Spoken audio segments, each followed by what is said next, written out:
కాలేజీల్లో కులపు పిచ్చలు పెంచిన తర్వాతన ఆ వయసే కదా, యుక్త వయసులో మనకి ఈ పిచ్చలు బిగిన్ చేశారు. ఈ పిచ్చలు బిగిన్ చేశాకనే కదా అమెరికాకి పోయి కూడా కులాల వారీగా ర్యాలీలును హీరోల వారీగా ర్యాలీలు చేసుకునే దరిద్రం పట్టింది. అది పట్టిన తర్వాత ఇక బాగా అద్భుతమైతే తప్పించి చూడరు. కాబట్టి ఇప్పుడు ఆయన తాపత్రయాన్ని ఆయనకు వదిలేయడం బెటరు. సినిమాలు తీయొద్దు అని చెప్పడం దండగ నన్ను అడిగితే. ఆయన తీసేని సినిమాల వల్ల రాష్ట్రానికి నష్టం వచ్చేది లేదు, రాష్ట్రానికి ఆదాయం. అంటే ప్రజల రెండు పడవల మీద ప్రయాణం ఒక రకంగా సినిమా అని ఇది.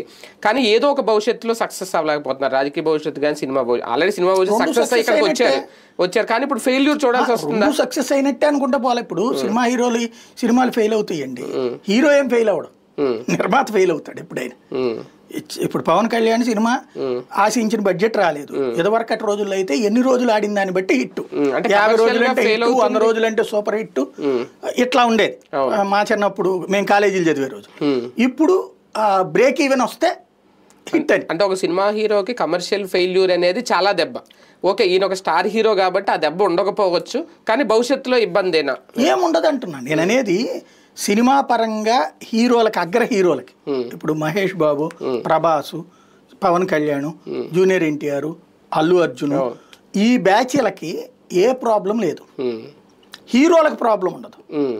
పోతే మునిగేది నిర్మాతలు అంతే. డిస్ట్రిబ్యూటర్లు, నిర్మాతలు వాళ్ళు పోతారు.